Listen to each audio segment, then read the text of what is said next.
Friends, follow along today as I am brewing the Wilderness Express IPA. So I'm going to try to take you through all the steps, all the equipment, and kind of the nuances of brewing a IPA. We're going to go to our Brewfather app and we're going to find our beer. So the one we're doing today is one that I put together. So as you can see, the Brewfather app allows me to kind of go step by step. It allows me to put in all the information for what I am going to brew, how much I'm going to brew, kind of what I want my ABV to be, and then also in there you'll see I have my water profile. So I am on a well, and to get to the profile I need to today, I just need to add two water agents. It's calcium chloride and gypsum. And we have a whirl flock tab, that's just to kind of clear things up, and then a yeast nutrient to get the yeast going.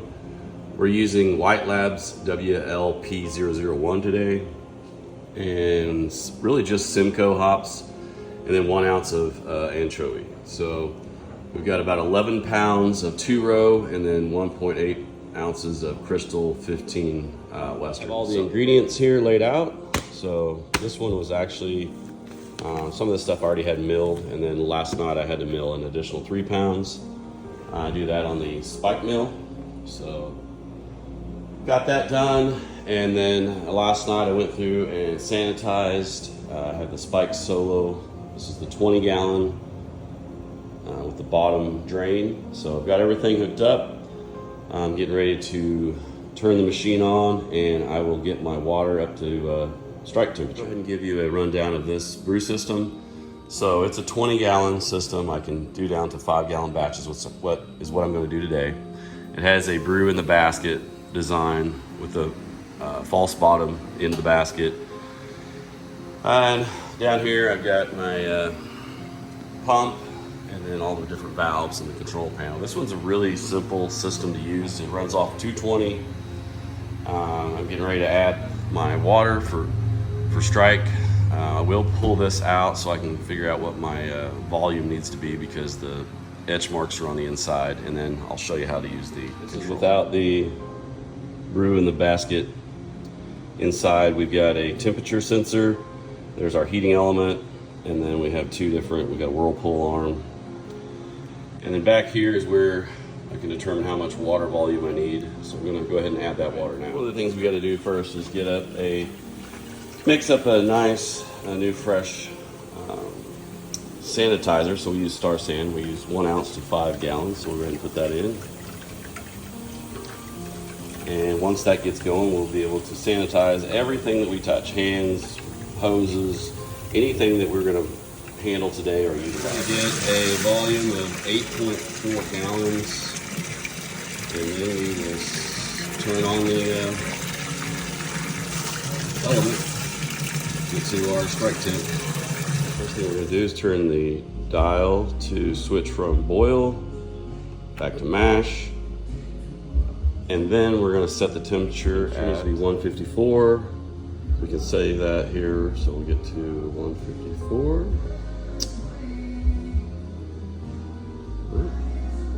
There it is. We're going to push the button in to set that, and then everything looks good to go there.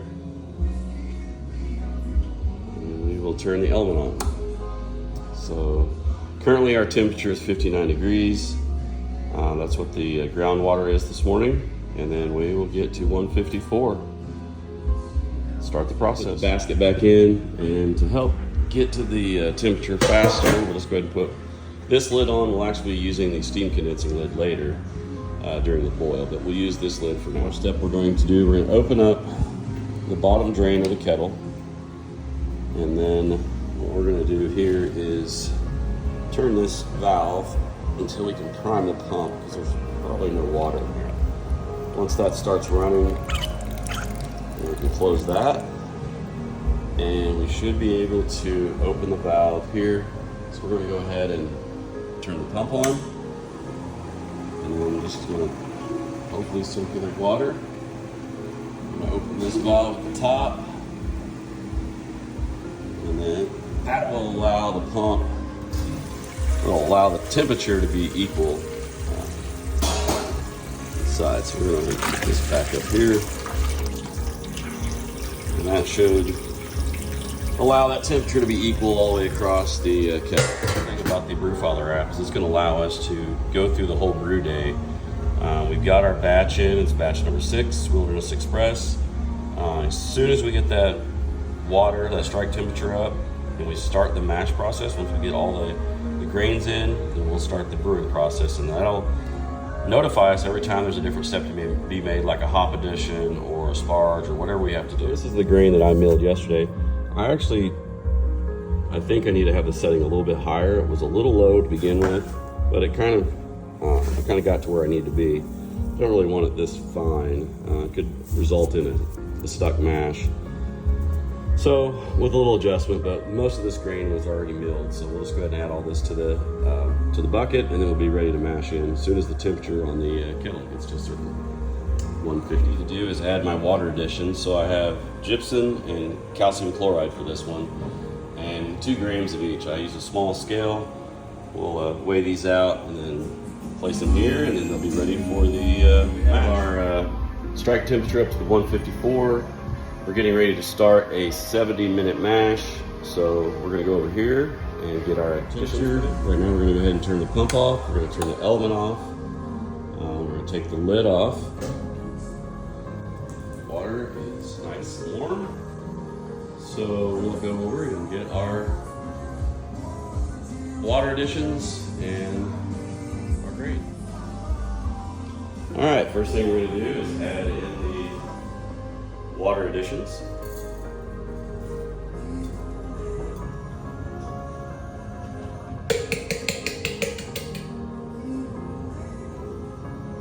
The gypsum does not want to cooperate, so I think the glass was a little bit wet.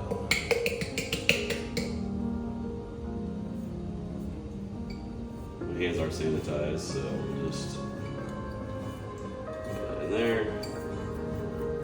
Mix up. Looks like we got most of it. Not the most opportune way we want to do that, but all right. Next thing to do. Okay, this is a little bit of a trickier step because I've got to try to pour the grain and hope that I don't get any dough balls. So we're gonna go ahead and put the grain in slowly.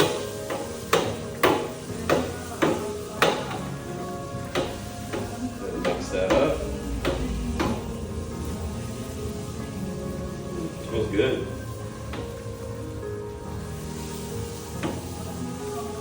Once we get this in here, we're going to let it rest for about 10 minutes. That way it'll kind of hydrate the grain. Looks like we have plenty of water. There's quite a bit of grain here too.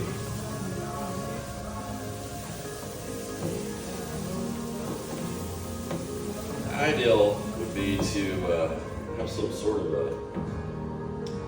way to put this grain in so I can stir the mash with more than just one hand.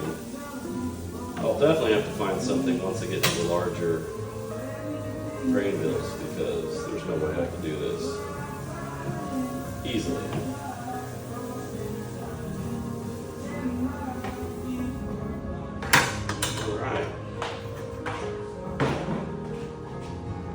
See, get this thing all mashed up, mixed up. Doesn't seem to be any dough balls yet.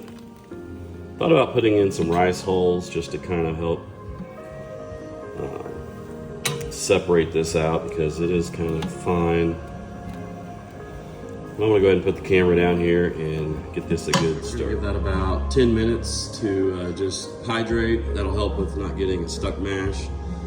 And stuck mash just means that the mash gets stuck somewhere in the hose system or in the pump or somewhere. So we definitely don't want that because that's a big mess. I haven't had one.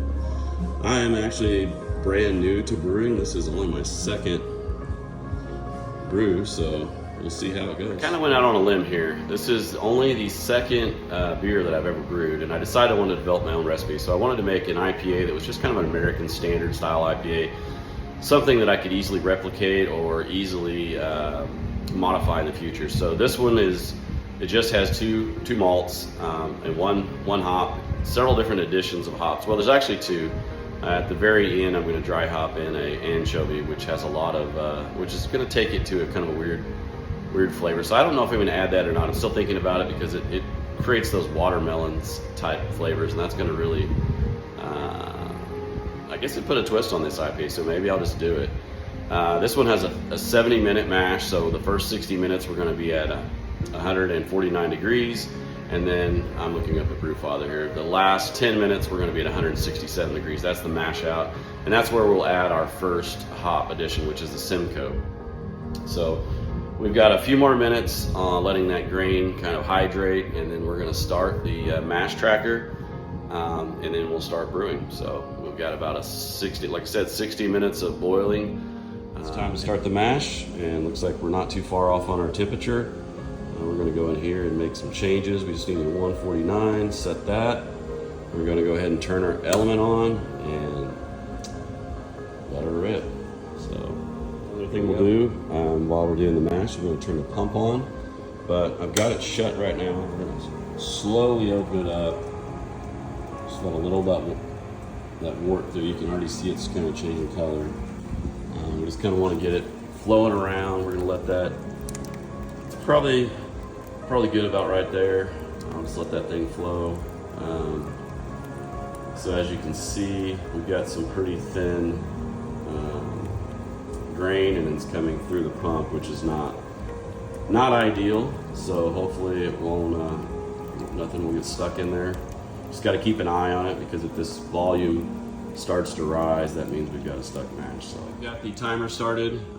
We got 69 minutes. We've got all of our additions in.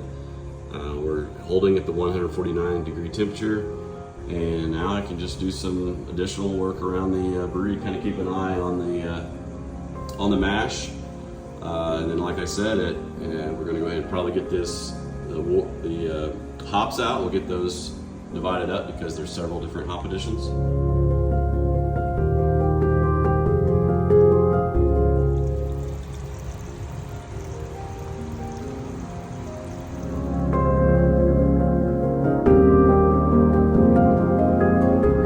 Out, so we're going to raise this temperature to 167 for 10 minutes. Can you see that? Set that, and we'll let this continue 10 minutes. Okay, now that the mash out is complete, we're going to try something new. I've got this Vorloff arm that is out of the bigger spike system. I'm going to try it in the smaller system. It doesn't actually, it's kind of a little bit long, but I think it's better than what just running that hose around. So I'm going to set the camera up, and then I'll raise this up, and we'll start draining and pour off. Okay, this really needs to be done with two people, but it's pretty heavy. So stand back here.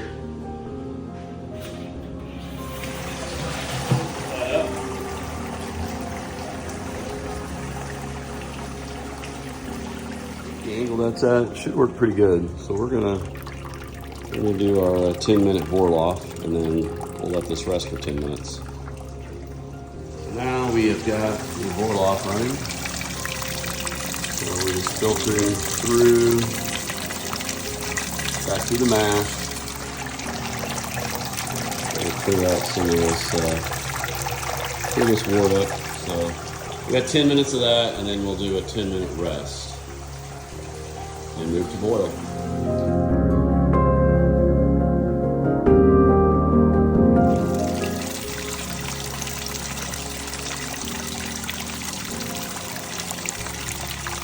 We let the grain. I'm not sure this is the exact time, but we're going to go ahead and add our hop addition now. The kettle. This is 27.9 grams of Simcoe. Said to do it before boil, so we're just going to let it sit in there. Sample of the beer. We're going to try to cool this down a little bit when it gets about 68 degrees, so we can measure the pH and the original gravity Next step is we're going to start the boil. We're going to check our pre-boil volume, which is about 7.5, and then I'll change this over to boil, and then we're going to run this up to 100%. We don't really control the temperature, we just control the output of the element. And we'll get this thing started and get boil going. Preparing for the boil temperature to come up, I went ahead and installed the steam condensing lid. This has a pump in the bucket. It's going to pump water up, and then it's going to spray, and it's going to condense any of that steam. And then instead of running this into a bucket like I did last time, I'm just going to run it out to the floor drain, so I don't have to dump bucket after bucket. So we've got at least we can't really see in there, but we'll check for boil here in a minute. We need to up this. I forgot to push the button, so we need that to be at 100%, and then once that gets up to a rolling boil, we'll turn that number down, probably 75%, and then we'll start the boil process. One correction I made is I forgot to leave the steam condensing lid off until I get up to boil, because then I could have a boil over. Probably not with this low volume, but just a step I did wrong. So corrected that. We should get boil here soon.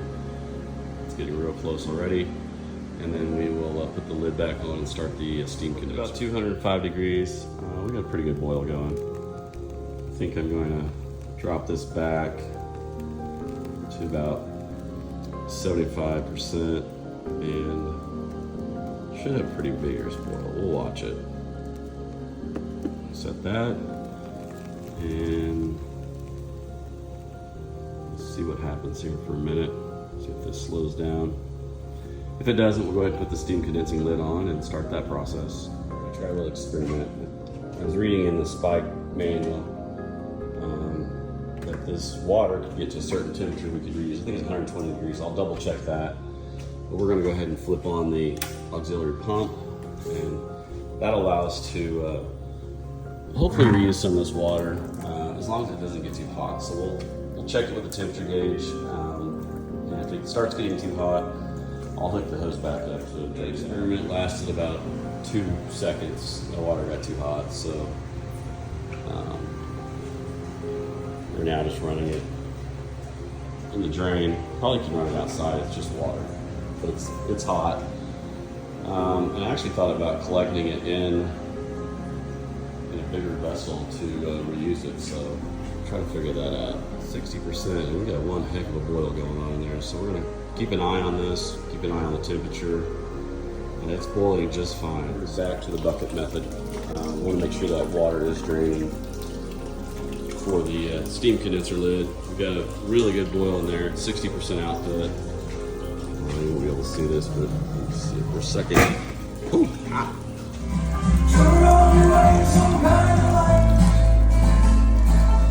All right, we're going to go ahead and add the top addition. So you have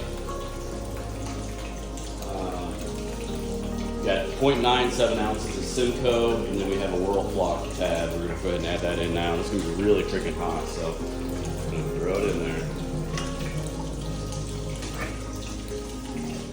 All right, the brew day's been going pretty good. We've got about 10 minutes left in the boil. In the last 5 minutes, we're going to add in the yeast nutrients, and we will start whirlpooling from that point. So everything's going pretty good today. The pH now, it is a little low. I have to go see what our original pH was supposed to be. I think it's supposed to be 5.83, and we're at 5.38. So a little bit off, but I'm pretty happy so far. All right, now we're going to add in 0.901 teaspoon of a yeast nutrients. Maybe not again. Throw that in. And we're going to go check our initial gravity now. Measure the pH, the temperature is 68 degrees. And now, if you can see that, we're at about 1.042. And we needed to be at 1.041. So I'm extremely excited to get that close on the initial gravity. All right, we've reached the end of the boil. So we made all the additions. We're going to go ahead and turn off the pump and the steam condensing lid. We're gonna go ahead and remove that hop stand addition with our Simcoe. Just getting ready to add that. What we're gonna do is our 30-minute hop stand while we're whirlpooling. We're gonna go ahead and open up the whirlpool arm on the kettle. And then we're gonna open up the valve on the pump. I'm gonna turn the pump on. And yeah, so we've got our last hop addition, which smells delicious. Go ahead and put that in. And that's gonna run for 30 minutes. So it's a little long, but that's what the recipe calls. We're gonna get this temperature back down to 167 and hold there. All right, we're gonna go ahead and turn the pump off, and we're gonna let this set for 5 minutes, and then we're gonna work on our knockout. We're gonna chill down to 70 degrees and transfer to the number 2 fermenter. Move the kettle over closer to the fermenter for the knockout. So we had to do a few changes on the lines here, but we've got all the lines ready to go through the counterflow chiller. We've got a water line on the inside that'll flow through in reverse of the wort. The wort's coming on this side, and then our water will come out here. We'll be monitoring this the whole time to see what the temperature is coming into the fermenter. We're gonna turn this valve ever so slightly, and because we want this to be a really slow process. This counterflow chiller works great, so I don't think it's going to be that big of a deal, but we're going to go ahead and see what we can get pumped into the fermenter. Let's turn the pump on, and we're going to transfer. I'm not going to transfer anything yet. We're going to turn this up just a little. So, should see the work start coming through here in a minute. There we go. Now, our temperature is still actually 68 degrees. So 66, 64. Yeah, this thing's a beast. So if you don't have one, I definitely recommend. There's a lot of junk. I really wish we're gonna get a filter of some sort here. We're pulling up a lot of junk. Hopefully that'll settle out of the fermenter, or by that time we get to that, we'll filter it out of there. So everything looks clear now. We just had a little bit of stuff in the line. 61 degrees, as you can see, nice and cold. So side, starting to transfer everything over there. Should have about, I'd say about 5 gallons when we're done. Can't really see in there. I'm gonna get a light. Should be a good idea. I think I did see a step where you kind of flush some of the stuff that's in that arm before you start transferring it. But I'm starting to see the element now. We're down to, we've transferred about what, almost 4 gallons. So we've got about a gallon left to go. We have to move that arm. Whirlpool did a really nice job getting all that junk in the center. We're gonna give this a minute to kind of set. I've got to reprime the pump, and I think we've got a little more beer we could safely take out of there to get to about 5 gallons. This is the yeast we're going to use. It's California Ale yeast, WLP001. It's a pure pitch. So you want to make sure you get it all mixed up, homogenized up, and then you'll just pour it in. Sanitize this. I didn't show that area, but pour that in.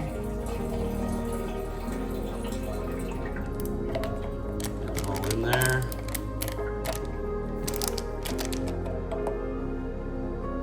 Yeah, that's it.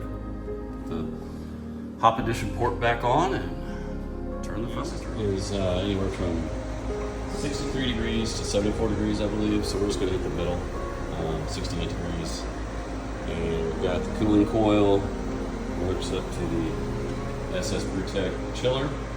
So it should be able to control those temperatures. We're a little cooler right now because of running that through the chiller, or knocking it out, I guess. So it's the fun part of cleanup. So the first thing I'm gonna do, we've got the tray down there. We're just gonna try to run as much of this stuff out into this. Oh, that's what didn't want to happen. So we got a little more cleanup to do. Of course, It's okay, I can wash it down. So we're gonna run all that out.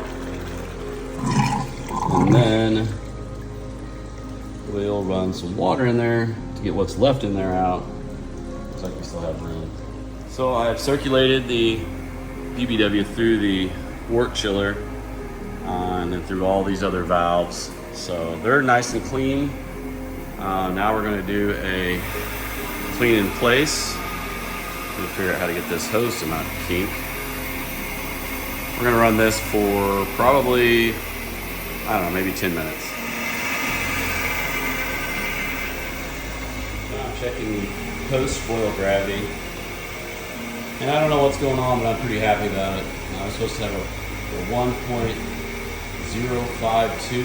and it is exactly 1.052. So that's pretty exciting. Hopefully the fermentation goes well. This is really the last step. I'm running the CIP ball on the basket. And then after that, I'll do a little bit more cleanup and drying, and it'll be done. So pretty happy with the second brew. I actually got a lot closer to the numbers that I need to be.